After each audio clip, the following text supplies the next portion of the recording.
एक बार फिर से आप सभी का आपके अपने शानदार यूट्यूब प्लेटफॉर्म पे बहुत बहुत स्वागत है। दोस्तों, हमारी सीरीज चल रही थी, किसी कारणवश मैं वीडियो नहीं बना सका, तो बीबीटी थ्योरम भी हमने कंप्लीट कर ली थी। आज हम कुछ इम्पोर्टेंट सम डिस्कशन करेंगे और उसके बाद में मैं आपको पेपर भी सोल्व करवाऊँगा। पहले यहाँ 6 चैप्टर कंप्लीट कर लेते हैं, उसके बाद वाली वीडियो में जो प्रीवियस ईयर पेपर है वो आपको सोल्व करवाऊँगा। तो आपके पास 5 या 6 दिन का टाइम है, तो अपनी स्टडी को कंटिन्यू रखें। चलिए वीडियो को स्टार्ट करते हैं बिना किसी देरी के। पहला सम आपको स्क्रीन के ऊपर नज़र आ रहा है। इन the given figure find the value of x.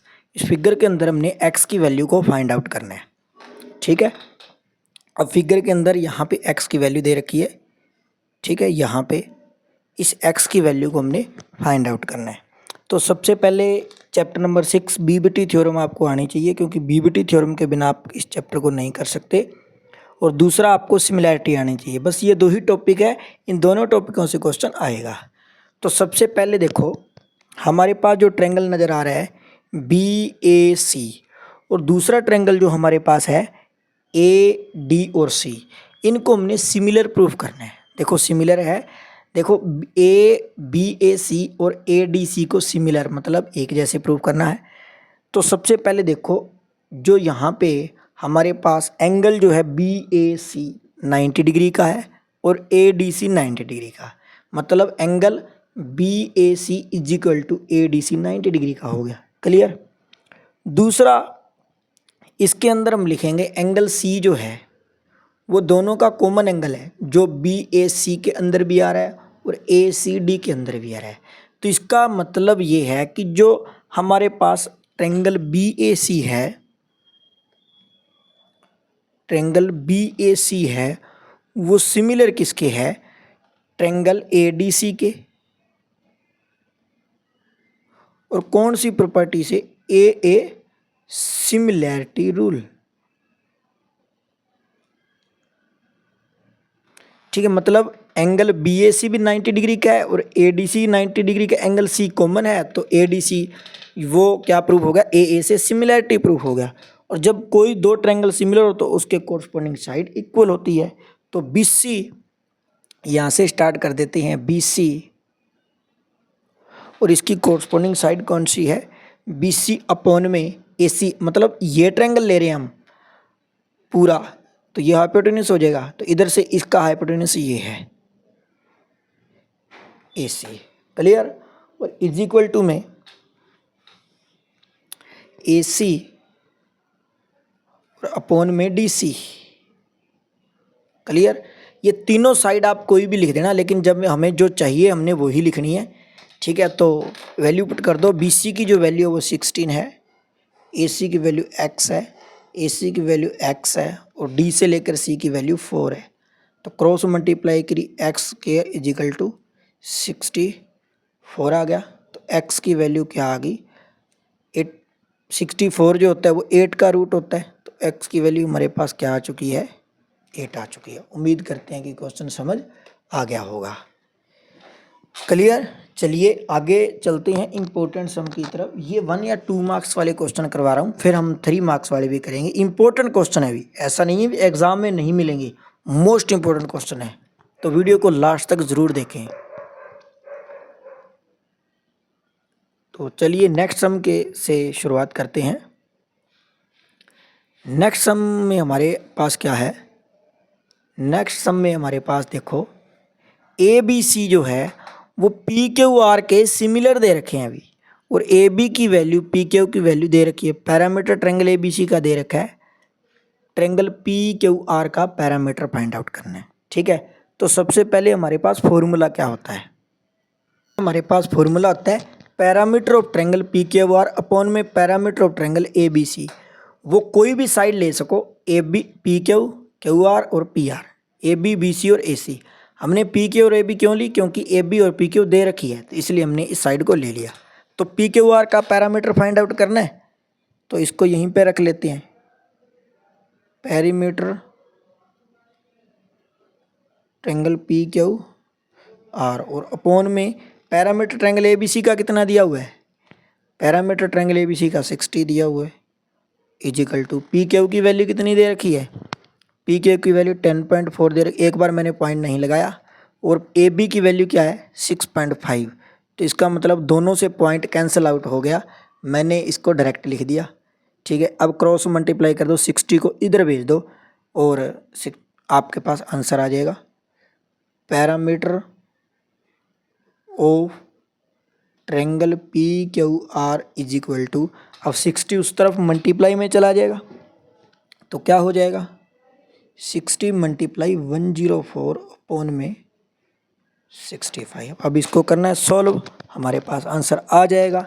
अब ये देखो दोनों ही 5 के टेबल पे आते हैं, ये जाएगा 13 पे, 13 5 या 65, ये जाएगा 12 पे।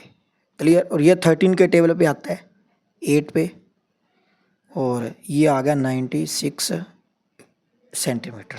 तो यही हमने फाइंड आउट करना था कि हमारे पास ट्रायंगल पैरामीटर फाइंड आउट करना था ट्रायंगल पी क्यू आर का।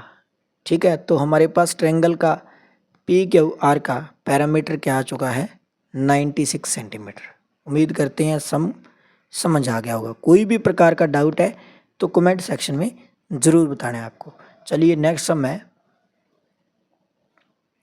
डी ई पैरेलल दे रखी है बी सी के, और find the length D E, यानी इस डी ई की लेंथ को फाइंड आउट करना है।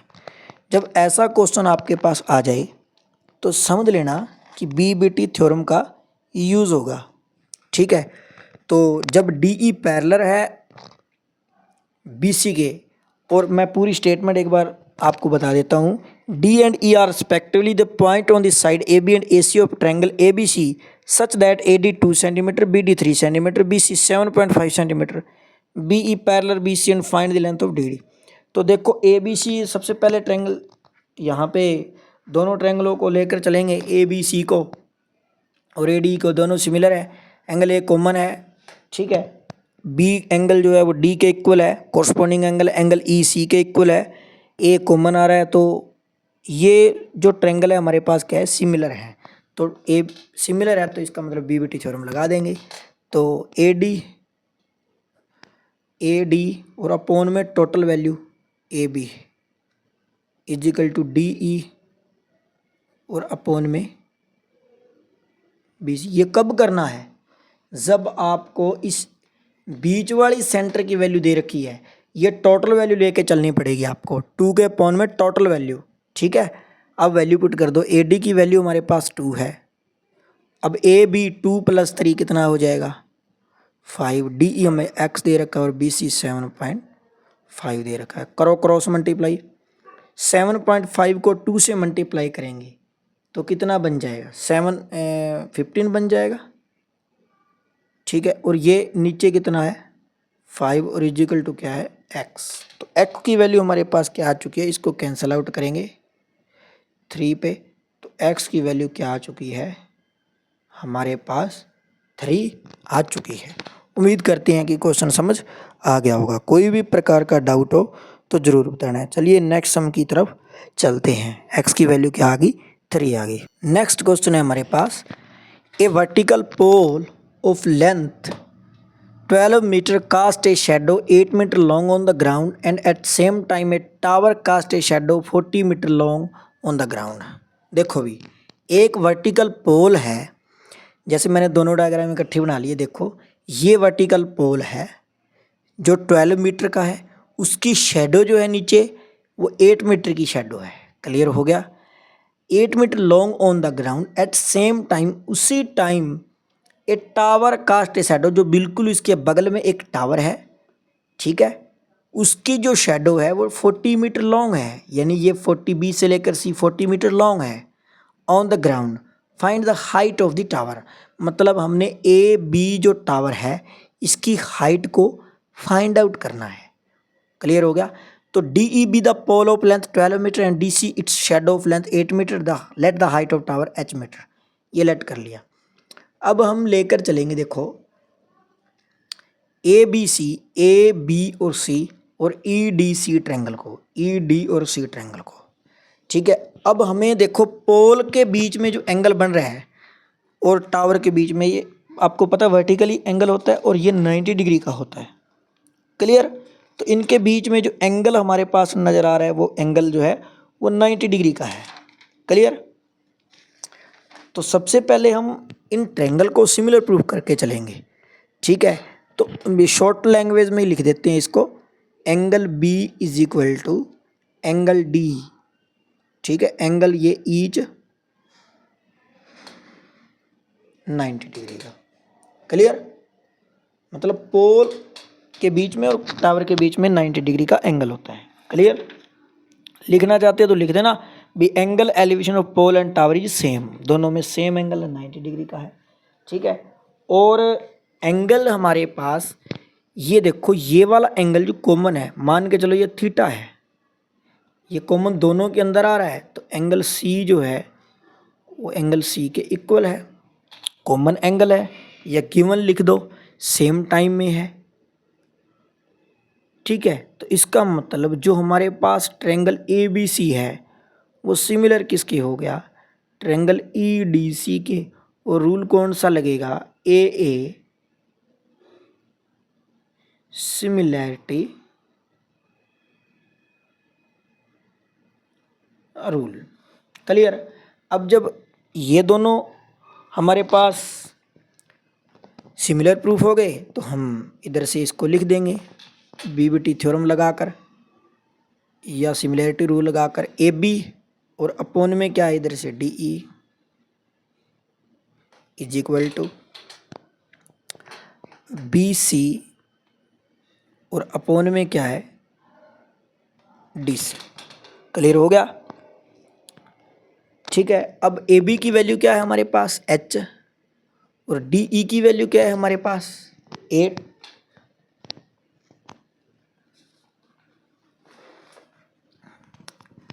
एंड ए बी अपोन में डी ई, ये 12 है, डी ई सॉरी। ठीक है, तो बी सी कितना है हमारे पास, बी सी 40 है, और डी सी 8 है, इसको कैंसिल कर दिया 5 पे, तो एच की वैल्यू क्या आ गई 12 × 5 60 सॉरी। ठीक है, तो hence height of the tower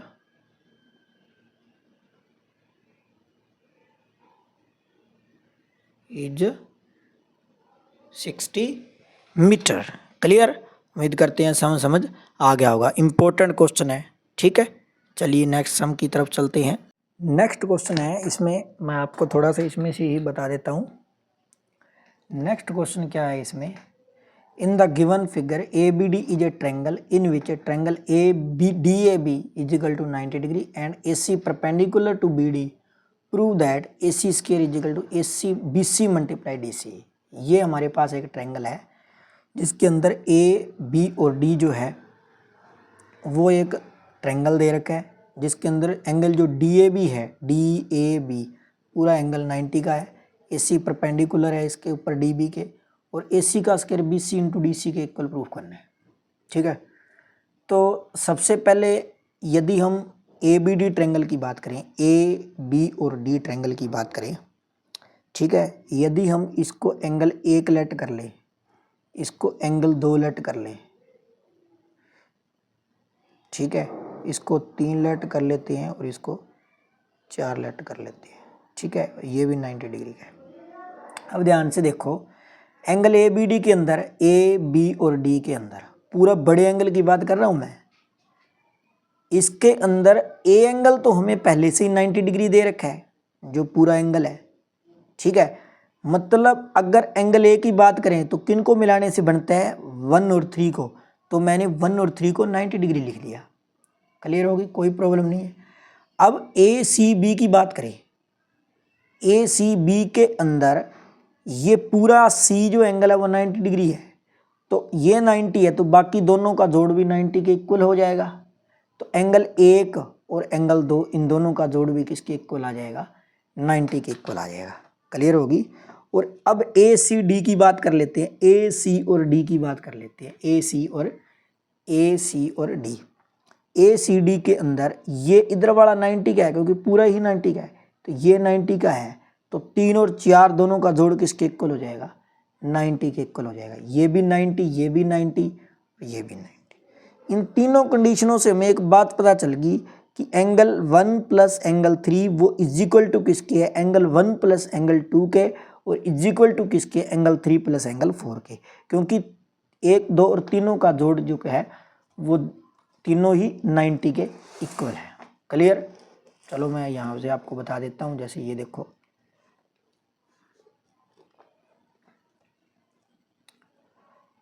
ठीक है, ये तीनों इक्वल आ गए। अब यहाँ से पहले 2 को सोल्व करते हैं। एंगल 1 से 1 कट गया तो 3 2 के इक्वल हो जाएगा, 3 से 3 कट गया, 4 1 के इक्वल हो जाएगा। मतलब पहले 2 को इक्वल रख लो, लास्ट 2 को इक्वल रख लो। ठीक है, अब हम बात कर लेते हैं ए सी बी ट्रायंगल की, ए सी और बी ट्रायंगल की।